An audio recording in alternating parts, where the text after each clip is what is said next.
Hey, what's happening, YouTube? We got another podcast for you. It's your boy, Hakaza the Final Brave, joined by Kuma Soul and Super Incognito. So, what's first on the list of exciting and excruciating topics that we had today? Excruciating. Somebody upped their dialogue, huh? Well, I guess we'll start with got a randomizer here. I'll pick Eeny, Meeny, Miny, Mo. Let's talk about the latest entry in Bandai Namco's famed fighting game franchise. No, it's not Soul Calibur. Oh. Tekken 7. So how are you guys enjoying Tekken 7? Well, I think it's really good in terms of a fighting game. You know, it's like it feels fun. Like they got a lot of modes, a lot of online modes, a lot of training options. The story was kind of garbage, I will admit. I believe that it is a fighting game where you punch and kick people. The superior limb-based combat. No, but seriously, I think it's probably about the best fighting game I've played all year so far. So, Akuma, not Akuma Soul, but Akuma, the fucking Destroyer of Worlds. No, that's not his nickname. The Master of the Fist. He's just part of the story. He's just always been part of Tekken now. That really, I didn't think they were gonna do that, but he's just canon to Tekken. Yeah. And it's Street Fighter 4 Akuma. For some really odd reason. I mean, at least you can understand why they went with Street Fighter 4 Akuma as opposed to 5. Well, of course, Street Fighter 5 was how to ruin a design 101. Stop. He does look like the cowardly lion. The cowardly clay lion. It's also partially due to the art style. So this just means that Street Fighter cross Tekken is canon. No, they were always in the same universe. And then Pandora's box landed, and yeah, it's always been like, you know, we have this fighting game theory in the Otaku Clubhouse. It's actually that every crossover is canon, and I have yet to see that disproven. I have yet to see that proven completely, though, to be fair. Come on. Virtua Fighter, Dead or Alive, Tekken, Soul Calibur, Star Wars, it's all in the same universe. That doesn't make any sense. And then when you think about it, since Star Wars is in the same universe as Soul Calibur, that also means that Soul Calibur is technically in the realm of Kingdom Hearts. And then when you think about that also Star means... Wars has never appeared in it's Kingdom not been in Kingdom Hearts. Want to bet it won't? It won't be in Kingdom Hearts 3. First of all, Kingdom Hearts 3 is never coming out because when was it? That's vaporware, nigga. You have a problem with Kingdom Hearts coming out in 2020? I remember when they first showed Kingdom Hearts 3, and I was like, yeah, finally, after 10 years. Of course, that was 5 years ago. So. Yeah. Moving on. And they say that, and hang on, didn't they say it'll take about another 3-4 years to come out? Well, at least you had a demo disc. You had the fucking 0.2, whatever, 2.8. Yeah, Kingdom Hearts 2.8. You could play for like an hour and a half as Aqua. I can't wait for Kingdom Hearts 2.999. It's gonna be great. Is that gonna be the crossover with Zero Escape? Let's not get into that. I think it would be an entirely new way to ruin a fan base. Even worse. Speaking of crossovers, you want to talk about Bubsy, the Woolies Strike Back? No. Okay, well, we're skipping that entirely. Thank you. Oh, that's... let me say this on it. It's the weirdest revival I think in recent memory. Yes. Like when other things get revived, you could usually say it's because it has a pretty a semi-sustainable fan base, right? Like Yeah. the fan base has been around for a bit. They're probably still around, and usually in some cases, whatever it was had some lick of quality. Yeah. Bubsy never had any of that. I'm be honest, I only knew about Bubsy because of my nigga Olalilia. I only knew about Bubsy because of all the people who were shitting on it. It's a fucking meme game. Bubsy 3D was awful. Bubsy, no, even the 2D Bubsy games were really bad. Oh. Like, from my understanding, there has never been a good Bubsy game, and its fan base is so, like, non-existent. Then there was a trailer. The trailer came out, and whoo doggy, did not look good. They taking the edgy route with Bubsy. It didn't look. That Bubsy trailer 06. didn't.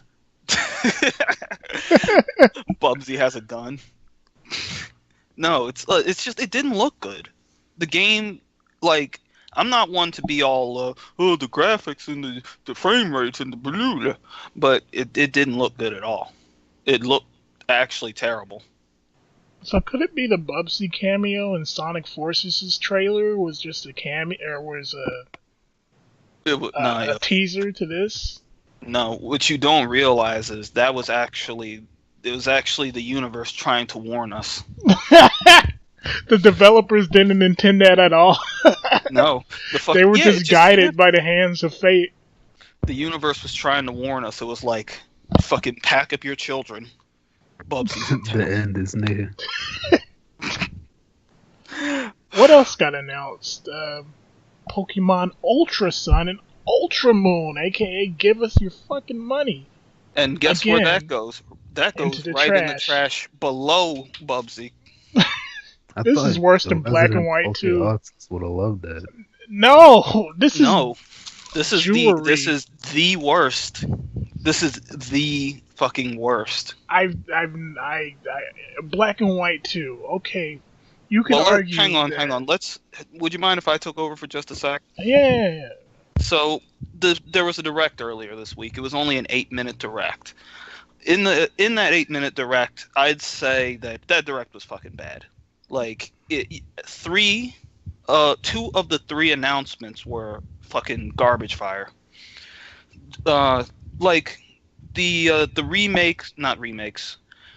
re-releases of Gold and Silver, I can kind of understand because people want to go back and play those.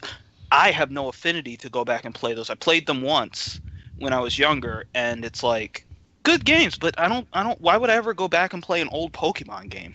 I never understood that. Especially with Heart Gold and Soul Silver.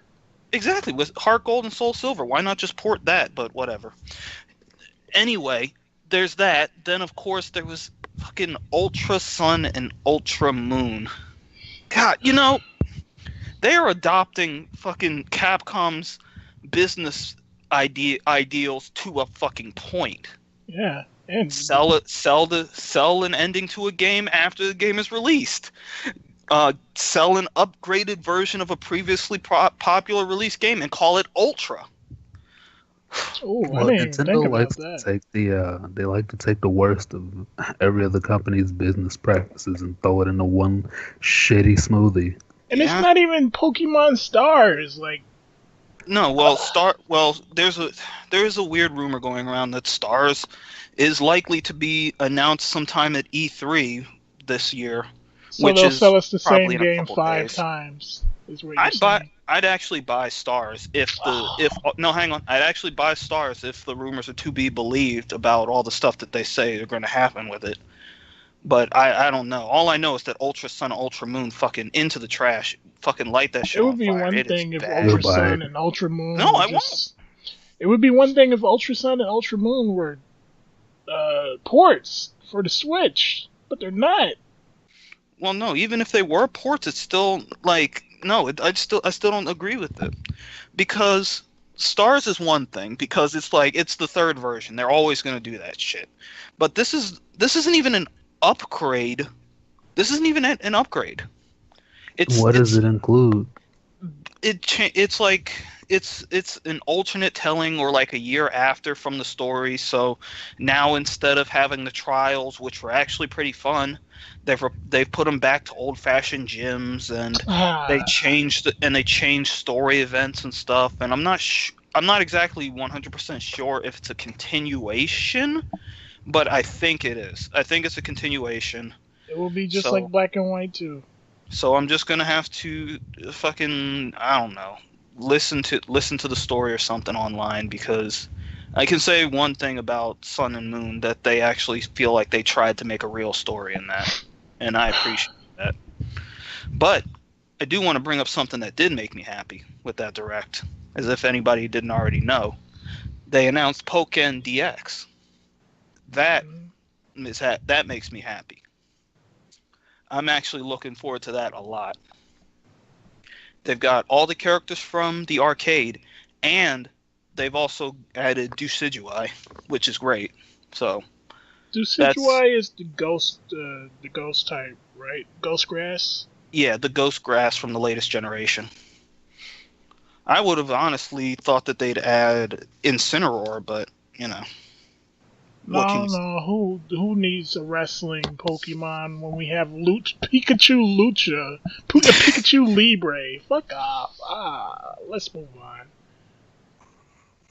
Oh, so I don't know if you guys obviously didn't know about this, but Payday, the developers of Payday 2 recently managed to buy their entire IP and the rights to it, so they're giving it away for free, and all future DLC for it is free, because they hated the fact that their publisher made them release microtransaction in a full price $60 game, and they've always hated that since the game came out 2-3 years ago.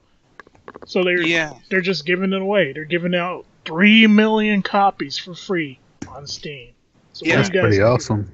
I actually did hear. I heard about how the creators of the game really hated the business practices that they were being put through, because they said themselves, they're like, oh no, there's going to be no microtransaction, we promise. And then at some point it was like there were just tons and tons of really scummy loot boxes essentially put into the game or something, right? Yeah. So I can completely understand why that's like that, but I don't see. Here's the thing, that's weird. What does that mean for the future of like that game franchise? Is there going to be a Payday 3? They're making Do they have to have a new Payday publisher? 3 is in development right now, so Payday 2 is just going to be free for 3 million copies. And what does that mean for, like, does that mean Payday 3 is going to be made by a different publisher? Or are they going to be published? Yeah, it's going to be under a different publisher. And what about, like, say the Switch version of Payday that's coming out? Is that affected? No. All future DLC will be free, and the Switch version, I believe they're doing, because they're re-releasing it as Payday 2 with all the DLC that came up to that point as part of the base game. So I'm pretty sure the Nintendo Switch version will be like that. It will just be like one of those, Game of the Year special editions, whatever. Okay, yeah, because I was just wondering, this is actually a really weird. It's a weird thing to happen, I think. Yeah, it is. It's unprecedented, that's for sure. No, I think there probably has been somebody. There's probably been somebody else who's bought back their franchise. I'm sure Kojima, when he gets a chance, will probably try to buy Metal Gear from Konami, and it'll never happen. It will happen at that point, because it will be so depreciated by Metal Gear Survive. Games. Survive will be a fine game. It just when was the last time Survive isn't even come out? When was the last time you heard something about Metal Gear Survive? In the future, when E3 happens, as of the time of this recording.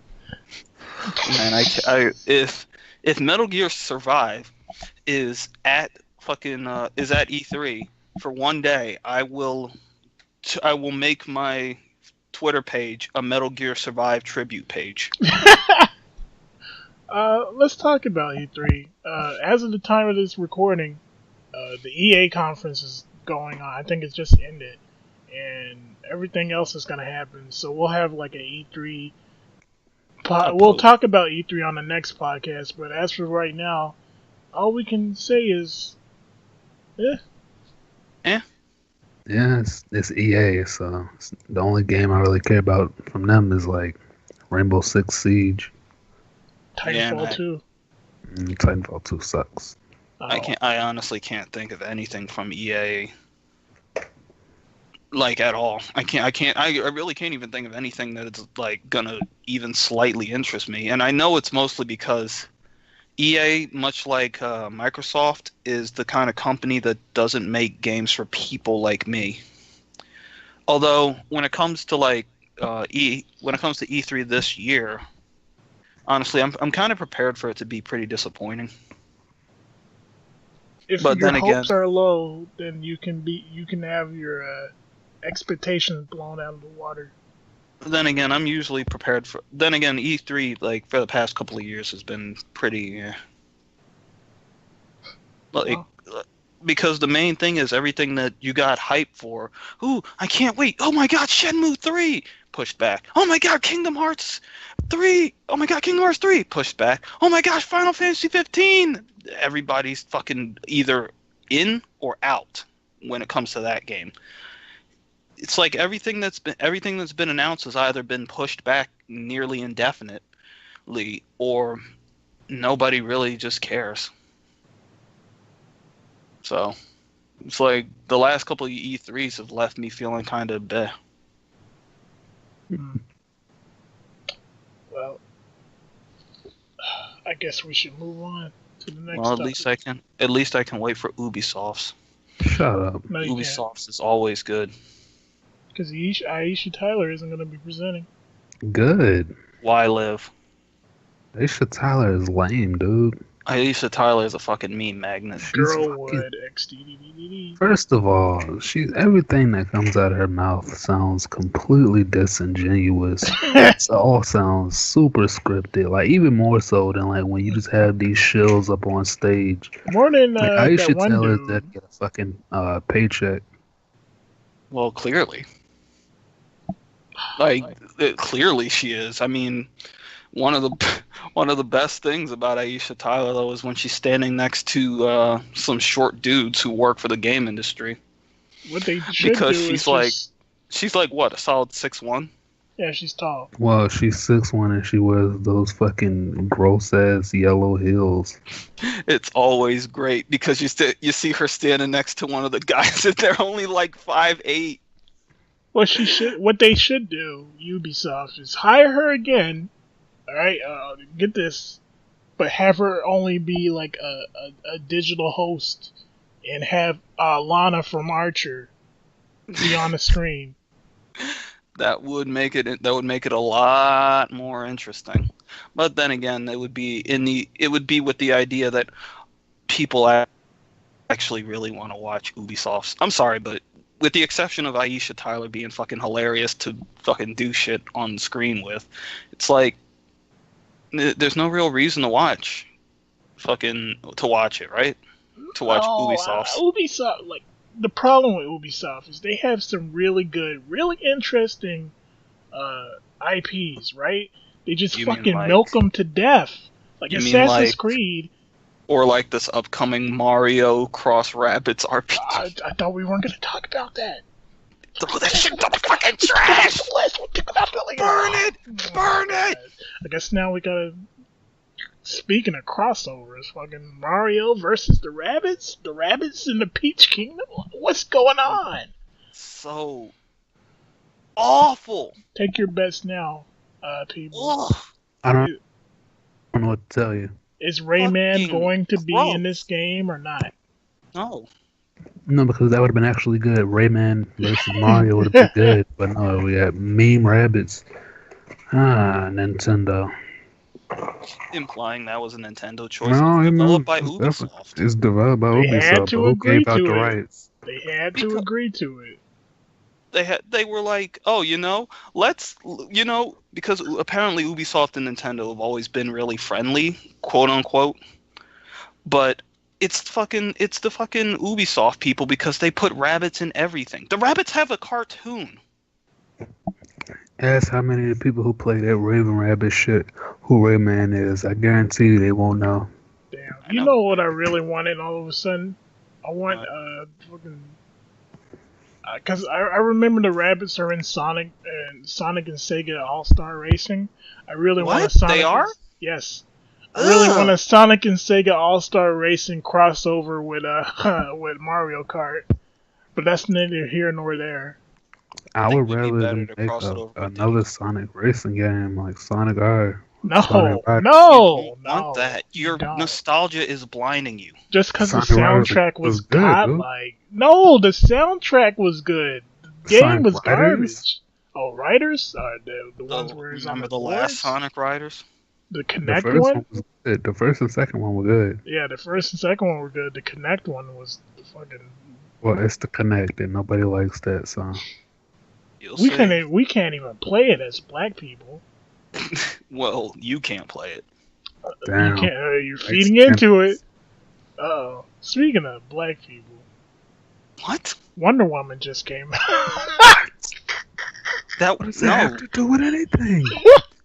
It's the fact that he's a shitty meme lord. I was gonna say Black Panther. Well, let's just talk about both of these. But it's too obvious, dude. Oh, yeah. Wonder Woman. Allegedly good. What a surprise. It's better. People are saying it's good, which is better than what they had to say about Suicide Squad, Batman vs. Superman. Well, the thing is it actually good? Or are people just saying that it's good because... Yes. They're doing both. It's actually good, and people are politicizing the movie. This is what I hear from Red Letter Media. Have any of us watched the movie? No. Nope. No, I have no interest in watching it. Moving on. No, let's just talk about that just for a quick second. The problem with this Wonder Woman movie, it's the fact that even if it's good, you're never going to really be able to have a proper discussion with people online about it, I feel. Yeah, because they're politicizing it, even though that's not the intention of the movie. Yeah, it's not like Wonder Woman turns to the screen at any point and goes, and that's how a woman does it. She just lassos up the men. It's like, tell us the truth. And then one of them is just like, in 70 years, Donald Trump will be a bad president. And then she's like, I'll have to kill him now. Clowns.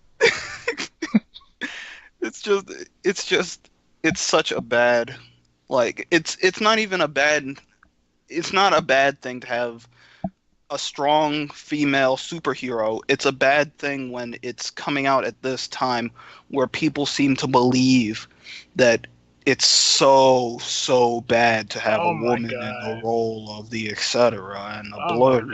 Dude, when I was watching Extreme Rules and Bailey said, I just watched Wonder Woman trademark. Oh, she really stands for everything I stand for. Fuck. Yeah, and then she got her ass beat. And then she got beat by Kendo Stick to death. Rest in peace. She didn't even get in a single hit on a girl who is half a foot shorter. That was the worst. Well, let's talk about that later. For now, Black Panther, the trailer and the poster. Yeah. Oh. Yeah, let's talk about the poster. I mean, the poster, it just looks like it's not terribly good, but it's a sitting in a chair with his face. I honestly feel it could be rendered a little bit better. Like there needs to be some trimmings on it and stuff. But in truth, I think that I actually like the poster. There's like a current false outrage surrounding it. It's like, wow, you put no effort into this. Is it because he's black? No, there's a false outrage by man children and idiots. Yeah, I mean, know. like, Yeah, I think that, like, well, first of all, he should have the fucking mask on. The thing I hate about these superhero movies, like, that started with, like, Iron Man 1, is just the amount of time that they just fucking don't have the mask on. In the final fight versus, Obadiah, whatever the fuck his name is, and fucking Iron Man's mask is off. I hate that. It didn't start with Iron Man, by the way. It started with Spider-Man too. You're not wrong.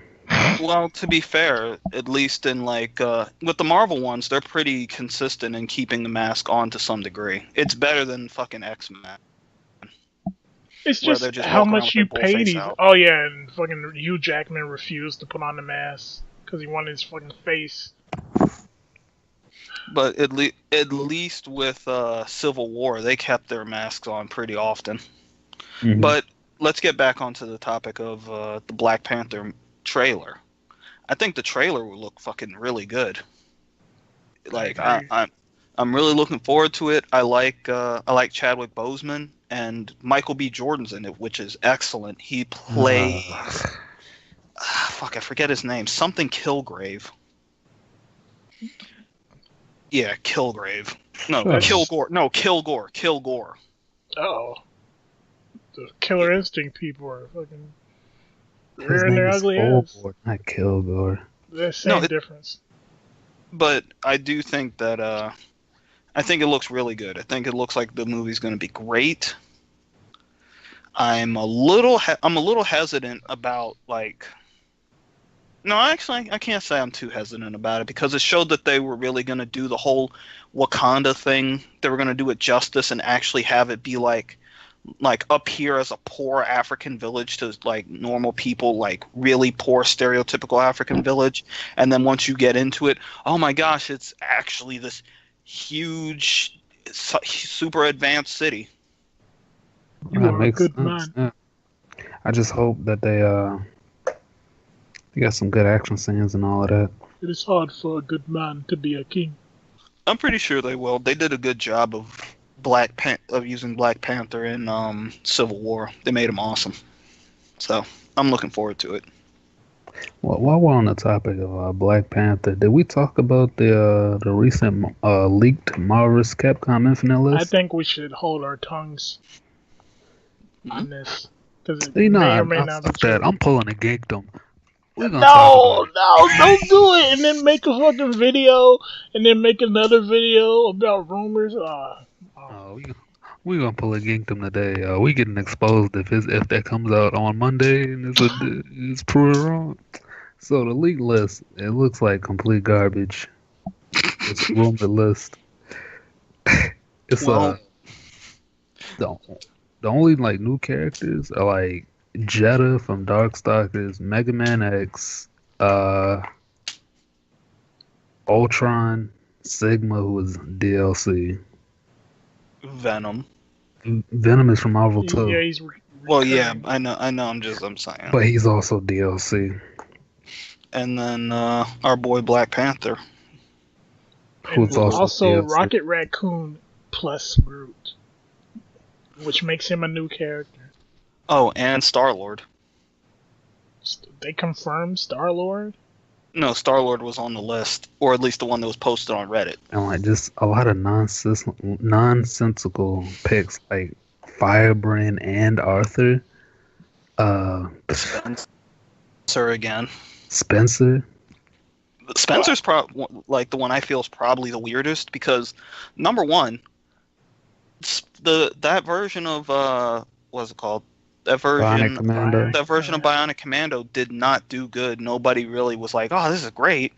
And what's even weirder is the fact that I'm pretty sure it's not due for a fucking revival. It's not gonna be that version. You know what? It's gonna be Bionic Commando. It's gonna be Spencer. He's gonna have the same moveset, but he's not gonna look like Dreadlock Spencer with his wife as his arm. Combo Fiend.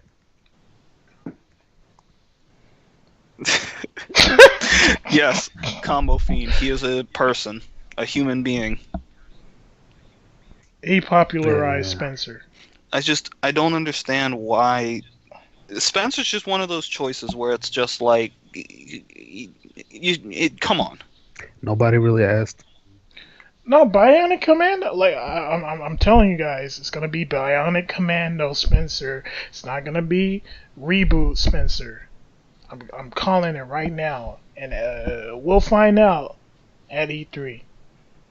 Well, At the problem for me is E3. that like the characters who were requested in Marvel 3 should have been in this game. They should have listened to the fans, said Jean, Phoenix Wright should have still been I in. think you need Maybe, jerking. but I think we have some time to go, as of the time of this recording, to learn if these are confirmed rumors or if they are just based on One incomplete person leak. just doing, or even if it's just a person making a fake leak, because there hasn't been any like images or anything to go along with these quote unquote leaks, Right. right? see, right, but the thing is, the person who leaked it is the person who leaked the game and has been right up to this point. So, Well, he didn't say he leaked the game. He said Marvel vs. Capcom 4 is in development, but you know what he didn't leak? The right name. He didn't say it was going to be Marvel vs. Capcom Infinite. So, I don't know. Incomplete leak. I think it's that. I think he can get rumors from some people on the inside, but he ain't on the inside. He don't got the answers, Sway. Well, we don't know yet. For all we know, this could end up just being baseless rumors. He could be hell.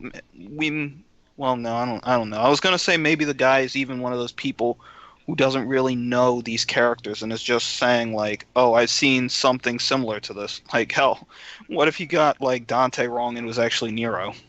I wouldn't mind. well, see, the thing is, one of the things that made me think that it's a possibility that he could be bullshitting is that when he first leaked the game, he was, "Oh, this roster is impressive," but now Yeah. he's saying, "Oh, yeah, this roster is dog shit. Yeah, Oh, it's yeah, garbage." yeah, yeah. It's inconsistency. Who cares? Well, like you said, we'll find out in a couple of days if anything, because I'm pretty sure it would show up at Sony's press conference, right? Yeah, Sony, or it's gonna be showing up at Capcom on the floor. But come on, let's get to that. I want to talk about wrestling now Why do you want to talk about wrestling now?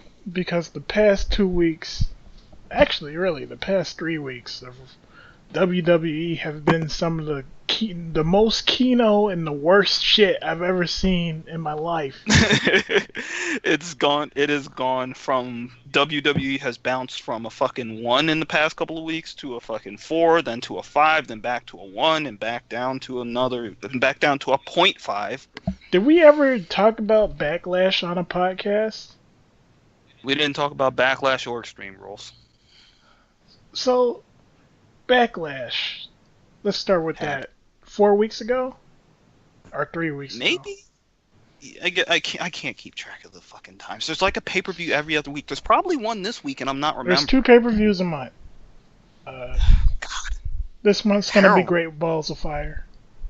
Great Balls Great of Fire! Balls of Fire! Wait, wasn't that the one before this one? No. Oh. And Money in the Bank, right? Money in the Bank. Oh no, Money in the Bank is this month, and then next month in July is Great Balls of Fire. I'm so glad that somebody pointed out that they needed to change that fucking image. Yeah, because somebody straight up sent a message to Sasha Banks on Twitter, and they were like, "Hey Sasha Banks, do you think that the Great Balls of Fire logo looks like a penis?" Her response, "Yes." Oh, alright, let's do Backlash. Trying to remember what happened, actually. I know there was Shinsuke Nakamura versus the Dolph Ziggler match. And there was a good Shinsuke Nakamura, good Dolph Ziggler match. It was a nice, entertaining program.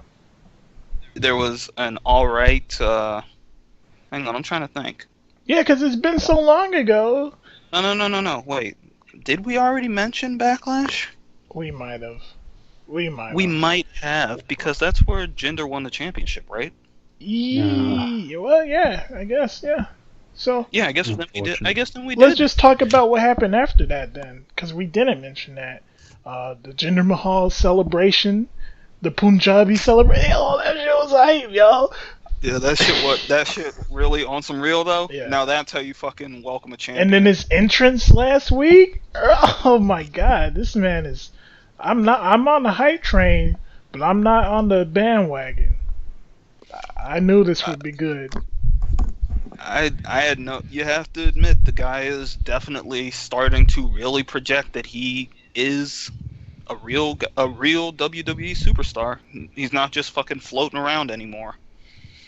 He's a fucking paper champ. I'm sick No, of he's you not. bandwagons. Bray Wagon was a paper champ. Bray Wagon. Wagon. Bray Wyatt was a paper Bray champ. Wagon was a Cause look, Bray Wagon Bray was Wyatt. on the hype. See, look, this is how I know that the WWE universe is racist. Because Bray Wyatt and Jinder Mahal are the same thing. They were both losers, wacky losers in their first run. In their second run, they became heels. They always talked a lot of trash. Jinder, when he was in the League of Nations, he was, you American dogs, and he always lost, right? Bray, when he's in the fucking Wyatt family, obviously, he's just like, I will destroy this world, and my legion will help me, and whatever. But he always lost. He lost to Cena, he lost to fucking, the Shield, he lost to everybody. He lost to Randy. So yeah, Bray always lost. Jinder always lost. Bray didn't even do anything special with the championship. Nobody complained. Everybody liked it. Jinder made the WWE championship, the belt, look important. He stole it. He took pictures with it. He fucking holds it with reverence, yo. He fucking bows his head to it. He makes the championship look as important as it actually is, because it represents the entire fucking company, the entire promotion. And technically, when you really think about it, almost the entire world of wrestling. Where Randy just came out holding it over his shoulder and just, I hear voices in my head. Oh no, he's going to that place. He's in that place. That place is Carolina. And you know what? That's crazy how the heels in WWE make the titles look more important than the faces. Because hell, look, fucking AJ defended that title like how many times? And he was fucking making it look good. AJ looked really good with the title. Kevin Owens looked really good with the Universal he looks good title. With the U.S. title. He's the face of America. It's like when John Cena was the U.S. champion and he just fucking wore U.S. flags on his fucking loser trunks. And But no, let's jump back a little bit, because I want to talk about Extreme Rules a tad. Yeah. So Extreme Rules. We said it a little bit earlier, but good God, Bayley is buried. Bayley got destroyed in the fucking match that she proposed. She was like, "I want a kendo stick on a pole match." No. That's something that a lot of people keep mixing up. She did not propose the match. The match was told to her by Kurt Angle, and she was like, "I'm gonna get extreme," which is the fucking 90s. Like, I was expecting her to start wearing like a fucking black leather jacket and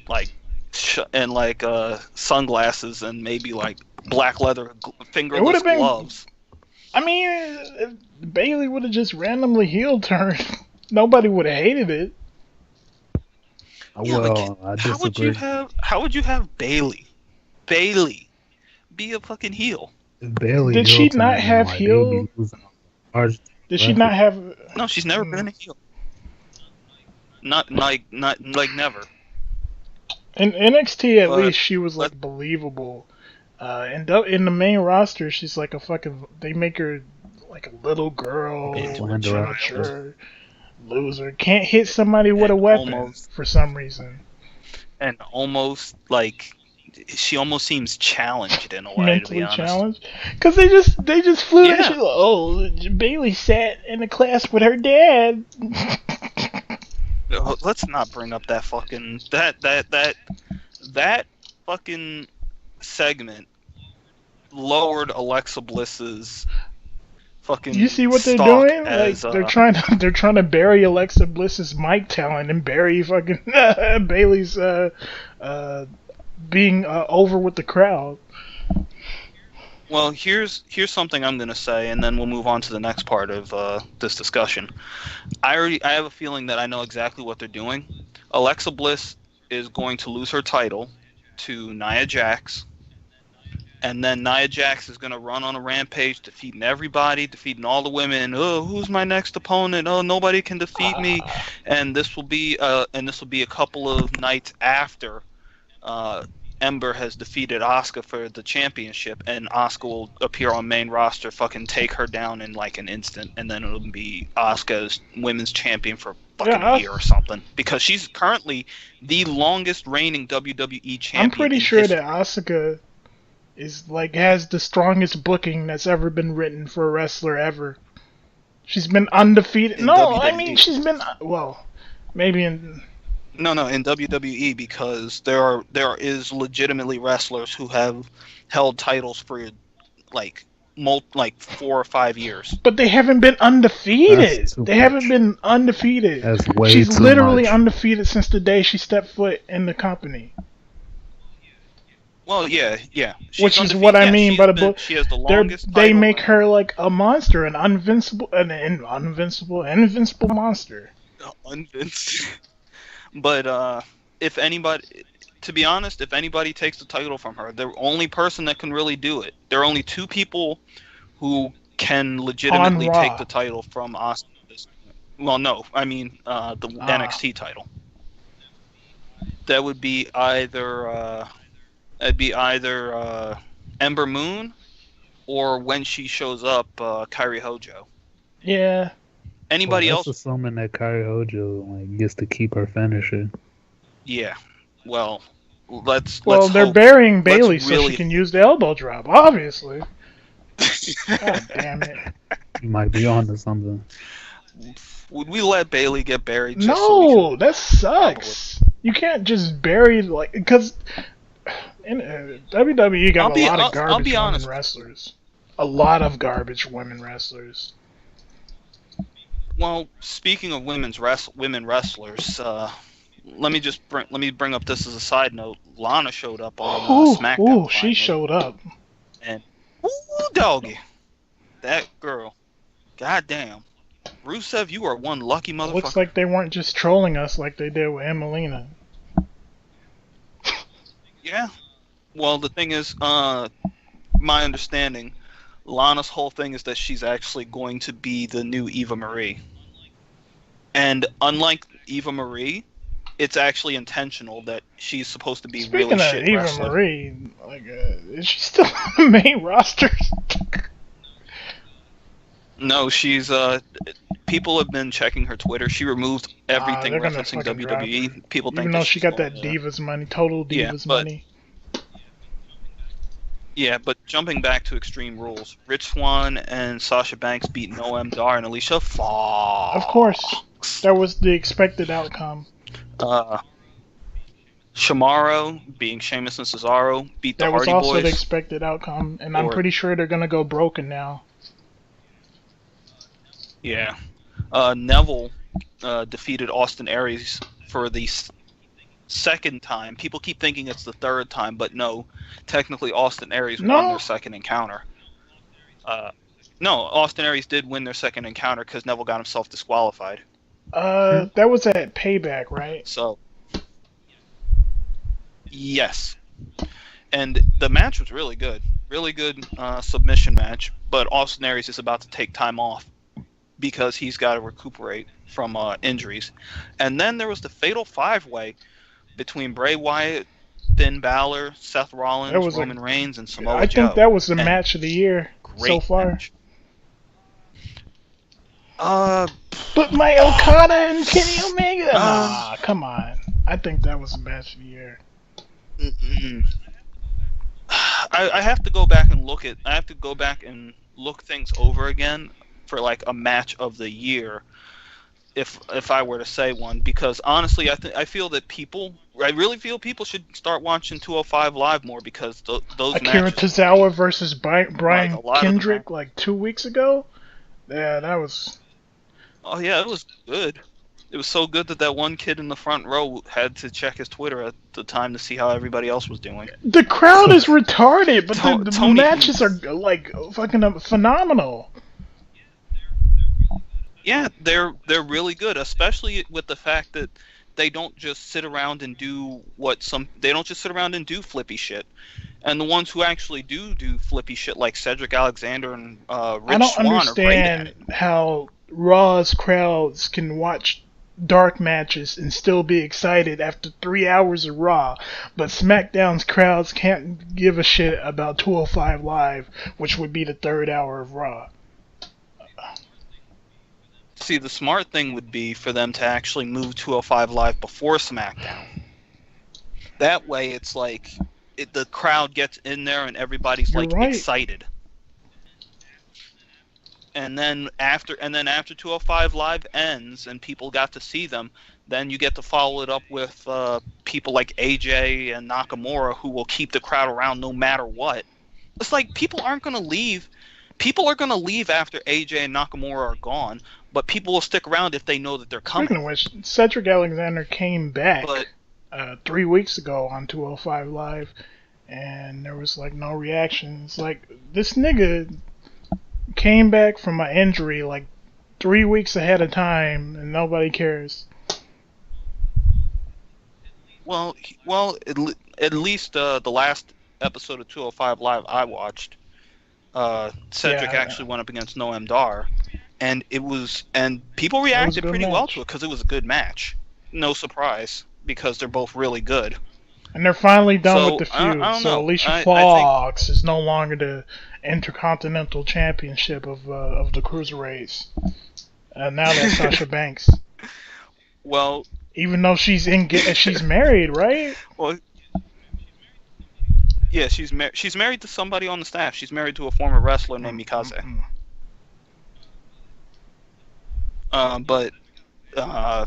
Yeah, Cedric Alexander. He's who I'm picking. I'm saying this. I think he's going to be the one to take the title from Neville.